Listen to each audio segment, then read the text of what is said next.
Hello, magandang gabi sa ating lahat. Dito po sa Pilipinas, oras natin 10:00 na po ng gabi. Siguro sa inyo diyan, umaga, tanghali, hapon, oo, basta ano oras man na inyong napapanood, no, napapakinggan itong ating content, abay, huwag kalimutan mag-share, like at mag-subscribe. Pagalit kayo, o di pwede kayo mag-join sa ating Munting Tinig community. So, salamat po sa inyong pagsuporta. Kung halimbawa, dumaan po to sa inyong wall, kung ayaw nyong panuorin, mga Duterte supporter, dahil galit kayo sa akin, pwede nyo namang skip, o di kaya pwede nyo naman akong i-block. Pero sa lahat po ng mga pro-government people, mga loyalista, nagmamahal kay PBBM, at nagmamahal sa gobyerno bilang tunay at tapat na Pilipinong may lahing Maharlikans, maraming salamat. Anong pag-uusapan natin ngayong gabi? Naku, Diyos ko, Santissima Trinidad. Natapos na lahat ang grandioso, worldwide, pang Guinness Book of World Record di umano, sabi ng mga DDS na birthday celebration ng tatay nila. Actually nga, naregalo ni Rodrigo Duterte sarili niya doon sa International Criminal Court kasi nakakulong naman siya doon. By the way, mga kamunting tinig, so what's next? Hala, tandaan po natin na ang war on drugs at ang complaint sa ICC ay hindi lamang po nakatuon kay Rodrigo Roa Duterte. So ibig sabihin, sir, meron pang mga lalabasan na warrant ang ICC. So one of these days, so any time of the day ay ilalabas po ba ang warrant of arrest? Of course! Tandaan po ninyo, may mga perpetrators, may mga kasamahan, may mga sangkot. Ang tanong, bantot, sino kaya ang susunod na lalabasan ng ICC ng warrant of arrest? Kasi nahuli na naman nila si Rodrigo Duterte. Nakipag-coordinate naman sila sa Interpol. Tandaan po ninyo, mga kamunting tinig, mga DDS, na mga wala sa hulog. Kamusta naman kaya si Sara Duterte? Panatag kaya siya ngayon? Si Bato de la Rosa at yung mga siyampa na hindi pa pinangalanan. Pero itong si Bato de la Rosa at saka si Sara Duterte, nabanggit po ito sa balita.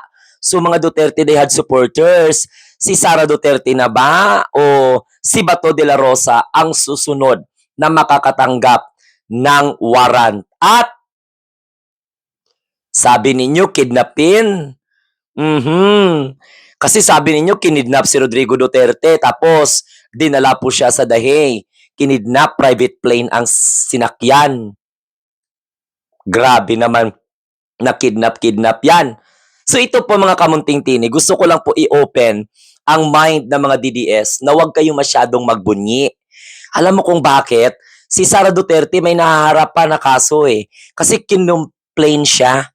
Dahil panahon, mayor tatay niya, vice mayor siya ng Davao. So noong mga panahon na siya ay naging vice mayor ng Davao, Mayor si Rodrigo Roa Duterte, ang tatay niya, sangkot siya doon sa mga patayan di umano ayon po sa complaint.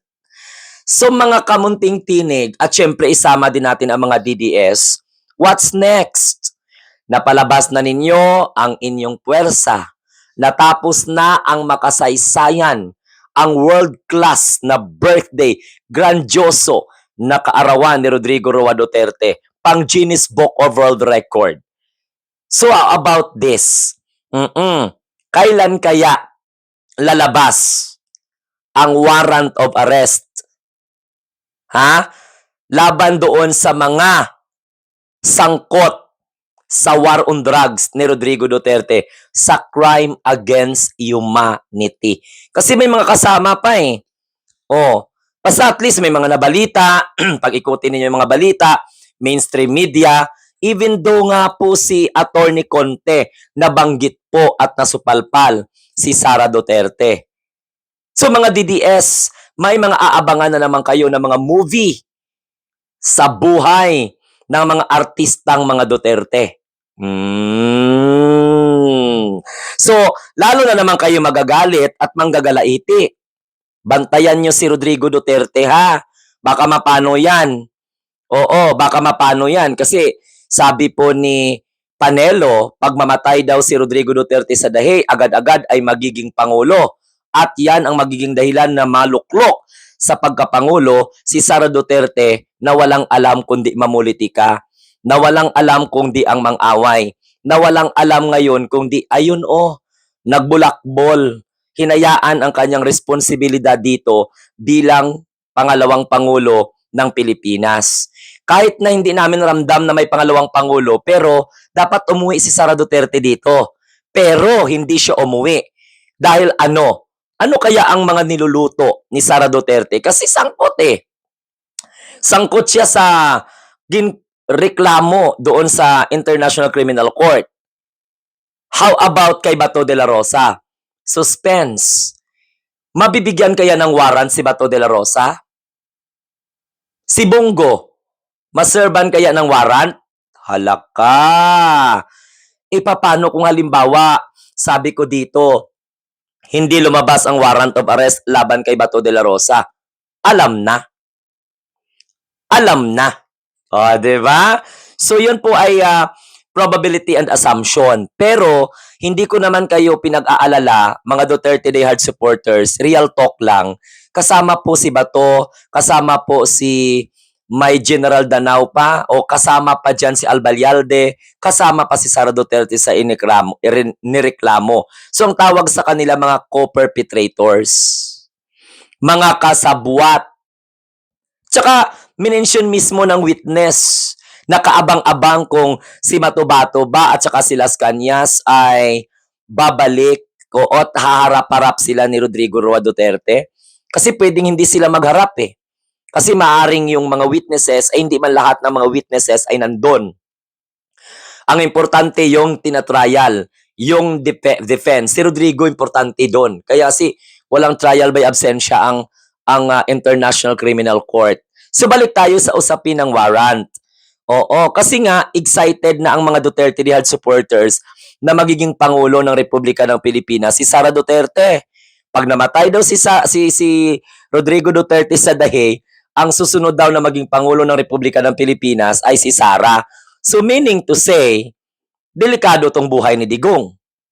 So kung delikado ang buhay ni Digong, saan po manggagaling? Kung yun ang sinasabi ni Panelo na kapag mamatay si Rodrigo Duterte sa dahi, habang umuusad yung kaso, at agad-agad, yan ang magiging reason para maluklok si Sara sa pagkapangulo, abay, iingatan siya ngayon ng gobyerno. Dapat kailangan di mamatay si Digong. Dapat ang International Criminal Court, kung grabe ka secure si Rodrigo Duterte, dagdagan pa nila. Kasi wala pong balak patayin ng gobyerno si Digong. Kasi pag namatay si Digong, ayon sa analysis ni Panelo, automatic ang makabenefit si Sara Duterte. Siguro magre-revolusyon sila. Kasi hindi naman mananalo si Sara Duterte sa eleksyon. O how much more pa kaya impeach niya sa Kamara, kailangan na lang conviction. Kailangan na lang matuloy ang impeachment trial, ang process sa pagpapatalsik sa kanya. So, pero itong mga nangyayari na ito, kayo mga Duterte Rehad supporters, abangan po ninyo. May kasama po si Rodrigo Roa Duterte na inireklamo sa International Criminal Court. Ang atin dito na tinatanong, kanino kaya ang warrant ang mauna? Kay Bato de la Rosa, kay Albayalde, kung sino ba mga certain doon na mga nabanggit sa balita, o si Sara Duterte, or Bongo, iwan natin kung kasali pa dyan.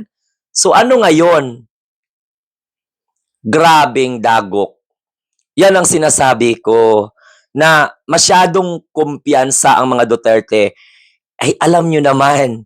Oo, baka nga si Bato de la Rosa pag hindi napatawag ng ICC yan, delikado yan. Dapat kailangan magduda na kayo.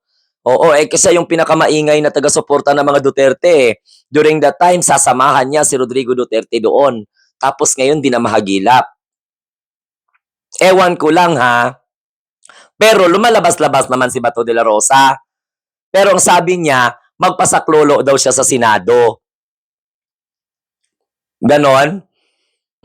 Ay, by the way, aabangan po natin kasi any time of the day, lalabas po ang desisyon ng Korte Suprema with regards doon sa petisyon na kung saan ay hiningi ng mga anak ni Rodrigo Duterte at ng kanyang mga abogado na pabalikin, utusan ng Korte Suprema ang International Criminal Court na pabalikin si Rodrigo Duterte. Kaya lang, ganito pong mangyari dyan. Magiging mutant an academic na yan. Magiging mutant academic. Why? Sabihin pa natin, pumabor ang Supreme Court sa petisyon nila Kiti-Kiti. Okay, nila, sino ba yun? Yung mga abogado. Okay, ni Baste. O kung sino pa man dyan. Hindi pa rin mababalik si Rodrigo Duterte sa Pilipinas. Why?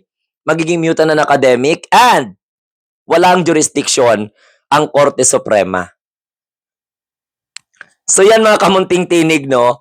Alam mo, mga Duterte Day Hard supporters, kung mga sa doktor pa, limbawa nagpa-check up kayo sa isang doktor, mag-ano kayo, magpa-second opinion.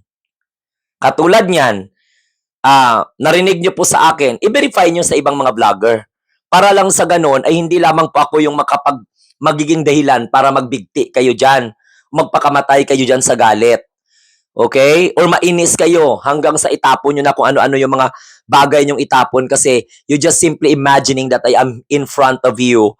No? Kasi gusto mong gumanti, gusto mo akong suntukin, gusto mo akong gurgurin or whatsoever, but you cannot do it. Why? Because hindi po tayo nagkakaharap ng personal. Na kahit na very simple lang po, yung papaliwanag ko, naiinis kayo dahil hindi nyo po narinig yan sa inyong mga vlogger, lalong-lalo na sa mga Duterte Die Hard supporters na mga vlogger na sinasamba nyo, fina-follow ninyo. Sabi ko nga sa inyo, interim release, halimbawa, binigyan siya ng pansamantalang kalayaan, nasa party state pa rin, o nasa estado pa rin kung tatanggapin siya. Halimbawa, napagbigyan ng ang role ni Rodrigo Duterte sa ICC na interim release, nakadepende pa rin sa gobyerno ng Pilipinas kung tatanggapin siya o hindi. At yan ayon mismo sa paliwanag. Yan ay paliwanag mismo, ng International Criminal Court spokesperson.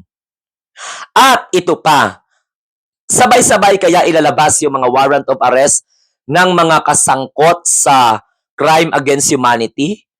Kasi syempre, alangan naman nila hulihin yung buntot. Syempre, di ba? Yung ulo talaga. Para mapipilayan mo. Kaya nga nagtataka kayo na kasi nga, command responsibility, pasok si Rodrigo Roa Duterte. Hindi naman kasi ipapatupad ng mga pulis yan, at saka kung sino yung mga grupo na inutusan niya, kung hindi po utos ng presidente. Siyempre, si Rodrigo Duterte, nirerespeto kasi siya yung Pangulo during that time. Walang magawa yung mga opisyal ng kapulisan natin, kundi sundin. Kahit labag sa kalooban nila. Follow the chain of command. Right? So, ang nangyari doon, may mga pulis na kasangkot. Inaabangan po natin ngayon kung kailan lalabas ang warrant of arrest. Hala. So, meaning to say, nahuli si Rodrigo Duterte, alangan naman mauna si Bato. Alangan naman mauna kung sino pa yung mga sangkot. Ang pangalawa dyan na target, walang iba, kung kasali si Sara Duterte doon. Kasi nabanggit po na kasali doon sa sinampahan. Ay nako, malamang ang susunod na lalabas dyan na warrant ay kay Sara Duterte. Di lang natin alam kung lalabas siya before the confirmation of charges or after the confirmation of charges. Kasi simple nagtatanong tayo, inuna po si Rodrigo Roa Duterte. Kasi siya po ang head. Ngayon, itong mga nasangkot na to, maaaring maging witness to para mapababa po ang kanilang sentensya. Kasi maaaring kang makulong ng 30 taon if you got convicted. So kung ikaw, kasali ka doon, sa pinailan ng complaint at wala kang ibang choice kundi mag-witness ka doon sa principal o against Rodrigo Duterte, ay laglagan to the max yan. Oo, laglagan to the max yan. Kasi syempre, halimbawa, ikaw sangkot, alangan naman magpakamatay ka talaga doon. Eh kung halimbawa may bargaining, bababa yung sentensya mo or you become a witness of the pers- uh, prosecution against Rodrigo Roa Duterte. Pwede ba yon? Then pag-aralan natin. May possibility po na mag-apply sila. Kung pareho po dito sa Pilipinas na pwede silang mag-apply no, sa Witness Protection Program, instead, katulad niyan, kasali si Matubato dyan. Kasali yung mga witness nila pero gumaan po ang kanilang sentensya dahil naging state witness. Sumapawalang sala sila. Magiging witness sila against kay Rodrigo Duterte. Number 1 dyan. Siyempre, naturalmente, si Bato de la Rosa. Or, alangan naman na si Sara Duterte. Ilalaglag na yung tatay niya para matuloy ang ambisyon nila sa politika. Sabi ng iba. Kasi magkakaroon talaga to ng laglagan. Laglagan to the max na nga si Panelo at saka si Roque. Ay, mga vlogger, naglaglagan na nga sa kampo ng mga Duterte. How much more pa kaya dyan na magiging part ka? O yung si Danao. O for example, yung iba pa dyan nakasama kasi Siyam tinakpan, hindi po pinakita. Siguro, iba po yung pagdi-deliberate. Kaya nauna tong kay Rodrigo Roa Duterte na ginagalaiti ng mga DDS. Kasi bakit daw hindi na lang hinuli lahat? Guys, may mga qualification po pag-bet nila ng mga information. Hindi po basta-basta ang International Criminal Court. Now, ngayon, ito nangyari. Last week, nag-submit sila ng 181 pieces of evidence. Okay? The prosecution submit it to the ICC so that the defense can prepare their narrative counterparts against those 181 items na piniresenta as pieces of evidence. So then, the defense also might submit, the evidence to dispute the accusation of the prosecution. Klaro po yun. So before September 23, wherein that is a schedule of confirmation of charges, dapat nakaready na yung ebidensya ng kaliwa, ng defense at ng prosecution. Gets? Pero, abang-abang tayo kasi si Bato de la Rosa, sabi niya may warrant na daw siya. Pero sa una kong komentary, bakit pumutak si Bato de la Rosa na may warrant siya? Bakit hindi pa siya hinuhuli ng Interpol? Where did he get that information? Ang tanong ko lang. Kaya yan ang pinagdududahan ko Bakit nasabi ni Bato de la Rosa na may warrant siya?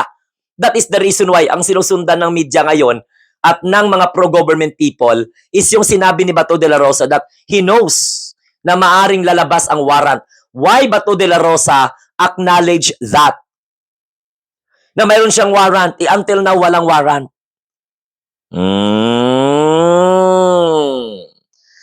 At sabi ni Panelo, hindi naman dapat sana umuwi si Rodrigo Duterte dito. Pwede naman sana niyang i-delay. I-delay sana niya ang pag-uwi. Dahil, pag once na umuwi siya during that time, mayroong mag-aabang sa kanya, mapapahiya siya doon. Unlike ang gusto ni Panelo is, saka ka na umuwi, palipasin mo muna so that hindi ka mahuli sa airport. Pero paano mo nasabi ni Panelo yon? So, ibig sabihin, Panelo knows already that there is what we call warrant of arrest against Rodrigo Duterte came from the ICC implemented through coordination sa ating Philippine or National Police or what we call this, local authorities. Laka. So mga kamunting tinig, ito ngayon ang mga palaisipan sa kampo ng mga Duterte. Sabi ko sa inyo DDS ang ipinagtatanggol ninyo na si Sara at saka si Digong, both sides ng mga Duterte, maglalaglagan yan. Hanggang sa mag-isip na lang ang mag-ama. Hanggang si Rodrigo Roa Duterte para hindi mapahiya, maaring magkatotoo yung sinabi ni Panelo na mamamatay si Rodrigo Duterte sa Dahey, hindi pa siya makauwi at yan ang gagamitin ng kampo ng mga Duterteng reason para kuno inapi sila para magtawag sila ng revolusyon. Ipapano, mga kamunting tinig, yung ganyang klaseng mga hakbang? Ako nga, ordinaryong tao lang, kahit papano naman, nababasa ko naman, di ba? Kung si Rodrigo Duterte, really good in terms of chess, at saka siya talaga yung magaling, chess master siya, hello, may mga tao din na marunong maglaro na hindi gumagamit ng chessboard. Nagiging chess master din.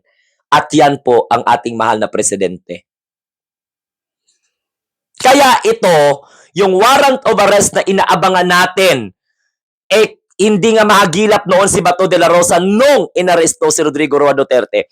Tapos, hayon nagtapang-tapangan at hingi din pala ng saklolo doon po kay Chess Escudero sa Senado.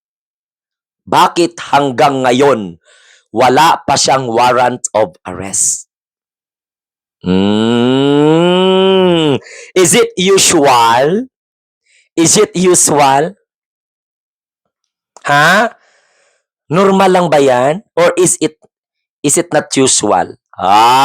Mga kamunting tinig, mga Duterte Dihad supporters, sana sa patuloy ninyo na panonood dito po sa aking munting channel, darating ang panahon na tayo po ay magkakaisa para sa ating inang bayang Pilipinas. Okay, sana naliwanagan kayo because I'm just simply giving you an opportunity to triangulate so that you might be able to apply principles of probability and assumption on a particular ideas we're in, whether we like it or whether we like it very much, we don't have a choice but to believe it will happen. Okay? So everything, no? What's going on now has a what we call this pattern that we need to connect. So there are different dots that we need to connect for us to understand why Sara Duterte not here in the country at this point of time, why he preferred to stay at The Hague. As a matter of fact, Sara Duterte knows that she is part of a complaint. Paano pa magiging pangulo yan? May kinakarap na impeachment process. Part pa siya ng ICC complaint ng mga biktima, ng mga witnesses. Her name was being mentioned together with Albayalde, together with Bato de la Rosa, and the rest, because there are 9s who are not yet arrested. And they will be arrested by the power of the International Criminal Court warrant of arrest, of course, in connection to or coordination to the international police. So yan po ang usapin natin ngayong gabi, yung warrant of arrest. Sino kaya ang unang makakatanggap sunod kay Rodrigo Roa Duterte? Is it Sara Duterte, as second highest leader being accused and complained, or Bato de la Rosa or Albayalde, who shared enough the manner of implementing the war on drugs of Rodrigo Duterte, who was wherein which patterned to the Davao Tokhang scheme. Yan. Okay, so maraming salamat sa inyo, sa mga hindi po nagsawa na manood sa aking munting tinig channel. From the bottom of my heart, maraming salamat po. Syukran. Again, pag na-recommend po ng YouTube itong channel na ito, please don't forget to like, share, and subscribe. And please, 100, almost 130,000 subscribers, please naman, in order for you to help this channel or this community, mag-join kayo, okay? Bilang membro ng Munting Tinig Community. Okay? Maraming salamat po. Asahan ko yan. Bye! Duterte Dihad supporters, I didn't meant to hurt you. I want you to know that I didn't want to hurt you. That's not my intention to hurt you. I'm sorry that I made you cry because whether you like it or whether you like it very much, I'm proud to say that I am a pro-government guy. So kung di ko naintindihan yon, kung di nyo naiintindihan, lyrics po yan ng kanta ni John Lennon. Imagine. Bakit hindi nyo alam? Bye! Adios, Patria Adorada! Sayonara! Mabuhay ang bagong Pilipinas!